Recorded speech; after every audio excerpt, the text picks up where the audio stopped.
आज का हमारा टॉपिक है पैराग्राफ राइटिंग।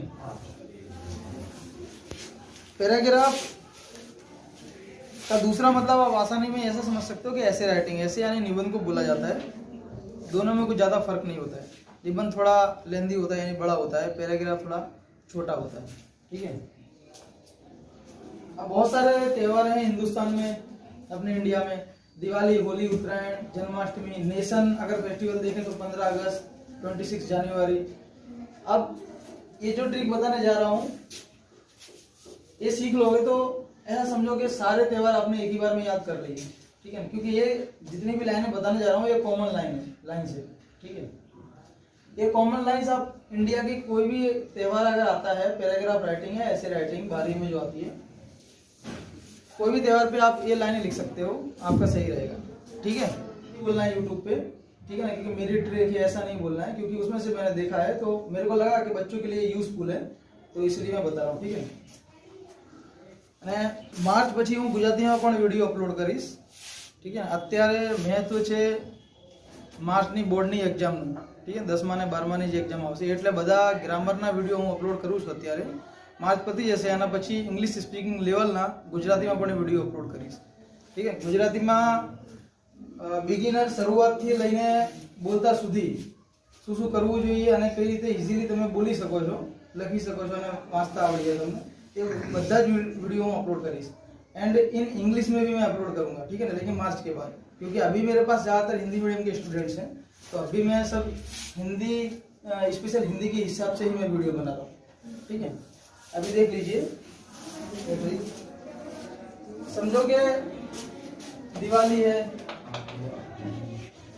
ठीक है, होली है,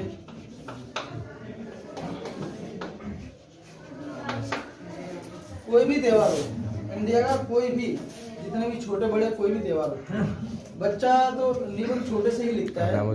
ठीक है, और कई कई इंग्लिश मीडियम स्कूलों में इसको जानबूझ के दिया जाता है, क्योंकि निबंध हमेशा सोचने पर विवश करता है बच्चे को, और जितना छोटा बच्चा जितना ज़्यादा सोचेगा उसकी बुद्धि उतना ही विकास करेगी हमेशा।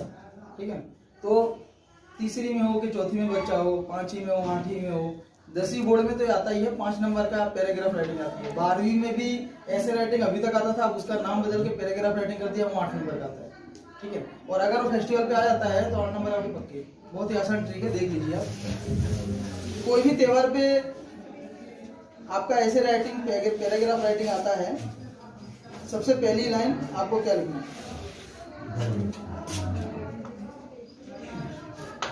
पूरा एक ही बोर्ड पे पूरा निबंध आया तो इस तरह से मैं थोड़ा छोटे अक्षरों में लिख रहा हूँ। ठीक है,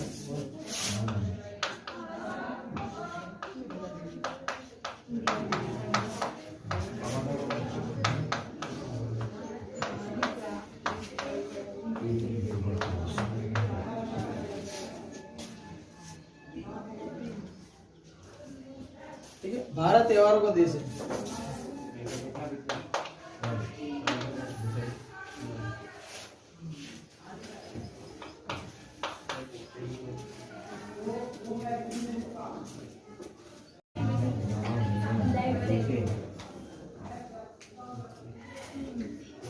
एक बुक में से अच्छा मटेरियल मिला था तो मैं आपको आपके साथ शेयर कर रहा हूँ। देखिए, सबसे पहली लाइन इसमें भारत त्योहारों का देश है,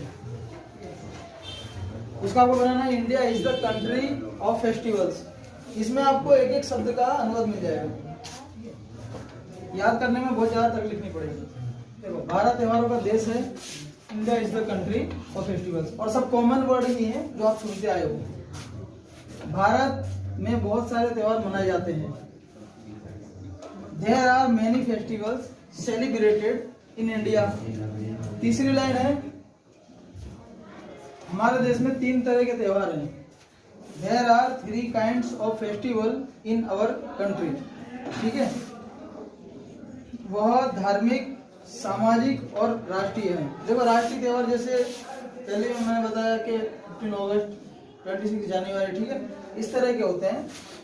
सामाजिक जैसे उत्तरायण, ठीक है, और धार्मिक यानी जैसे होली की परंपरा है, होली का जल गई थी, प्रहलाद बच गया था, तो उस हिसाब से वो धार्मिक हो गया।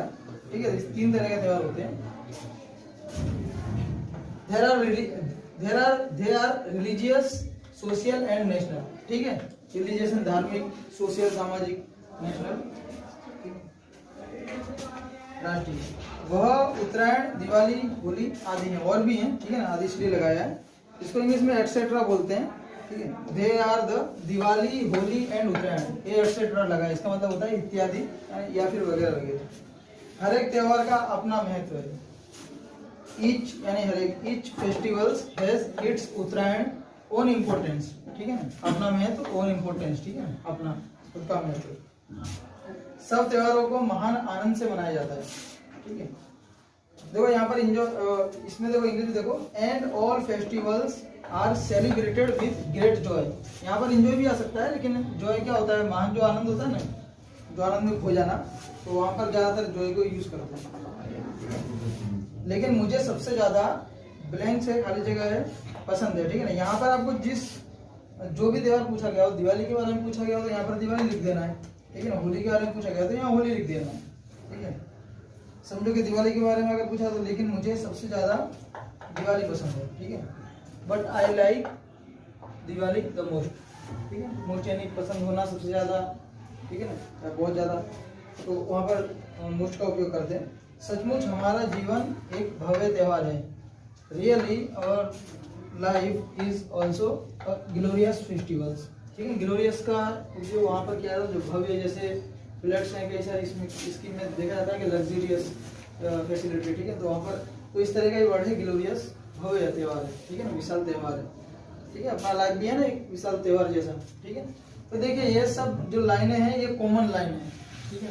हिंदुस्तान में जितने भी त्योहार हैं, आप इन लाइनों को किसी भी त्योहार पे लिखोगे तो सही बनने वाली है। 3-4 लाइन आप अपनी ओर से लिख सकते हो, लेकिन स्टार्टिंग और एंडिंग में मत लिखना, क्योंकि जो बोर्ड के जो चेकर्स होते हैं वो ज्यादातर स्टार्टिंग और एंडिंग में ही देखते हैं। बीच में आप अपने मन से 2-3 लाइन, 4 लाइन तक लिख सकते हो, ठीक है। बाकी इतना लिखोगे तो भी बहुत है। और आपको सिर्फ यही याद करना है, सिर्फ इतना ही याद करना है। हर त्योहार के लिए अलग अलग आपको याद नहीं करना है कि मैं होली का त्योहार याद करूं, दिवाली का करूं, ठीक है, 15 अगस्त का याद करूं। आपको बस इसमें सारे त्योहार आ गए, ठीक है, नोट कर लो इसे।